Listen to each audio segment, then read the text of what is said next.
ছিল না। ছেঁড়া বলের ভেতর কাপড় ঢুকিয়ে প্র্যাকটিস করতো ছেলেটা।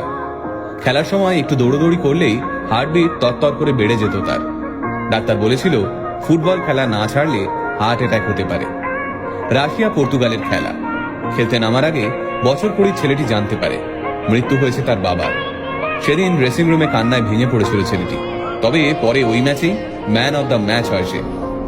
একসময় ছেঁড়া জামা পরে স্কুলে যাওয়ার সময় যাকে ব্যঙ্গ সহ্য করতে হয়েছিল, আজ সেই ছেলে পৃথিবীর সবচেয়ে দামি ব্র্যান্ডের জামা কাপড় পরে। আজ সেই ছেলেটারই সম্পত্তির পরিমাণ প্রায় 8,000 কোটি টাকা। কিন্তু আজও সেই ছেলেটা প্রতিটা বড় অনুষ্ঠানে নিজের মাকে নিয়ে যায়। মাকে প্রতিটা অনুষ্ঠানে নিয়ে যাওয়ায় বান্ধবীর আপত্তি আছে শুনে তৎক্ষণাৎ নিজের বান্ধবীকে ছেড়ে দেয় ছেলেটা। এতটাই শক্তিশালী এই ছেলেটার শিকড়ের টান। হ্যাঁ, আপনারা ঠিক ধরেছেন, আমরা আজকের ভিডিওতে কথা বলছি ক্রিশ্চিয়ানো রোনাল্ডোকে নিয়ে। রোনাল্ডোর জন্ম এক গরিব পরিবারে। দুবেলা দুমুঠো ভাত জোগাড় করতেই রোনাল্ডোর বাবা হিমশিম খেতেন। ভালো জামা কাপড় কিনে দেওয়া তো দূরের কথা, তাই ছেঁড়া জামা পরেই স্কুলে যেতে হতো তাকে। বাড়ির আর্থিক অবস্থা খারাপ, বাবা সারাদিন মদের নেশায় ডুবে থাকে। নোংরা জামা কাপড় পরে স্কুলে গেলে কপালে জোটে শিক্ষকদের গঞ্জনা। তাই কয়েকটা পয়সার জন্য খুব ছোট থেকেই সাফাই কর্মীর কাজ করতে থাকেন রোনাল্ডো। অবশ্য সমস্ত গঞ্জনা, অবহেলা এবং বঞ্চনার বদলা তিনি তুলতেন ফুটবল মাঠে। ফুটবলের শট মেরে নিজের থেকে বয়সে বড় ছেলেদের ড্রিবল করে মাঝমাঠ থেকে ফ্রি কিক মেরে তিনি চমকে দিতেন সবাইকে।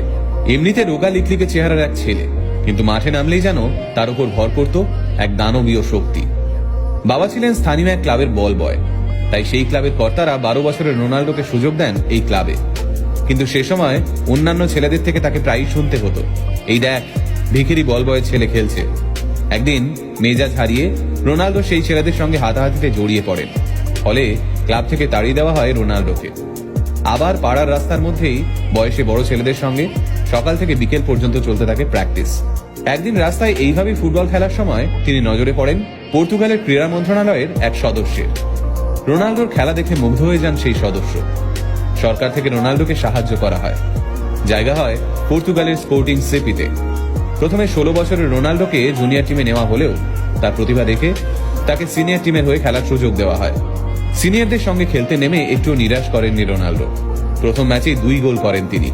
তখনই 16 বছর বয়সী এই বাচ্চা ছেলের পারফরমেন্স দেখে তাকে দলে নেওয়ার জন্য ঝাঁপিয়ে পড়ে লিভারপুল, আর্সেনাল,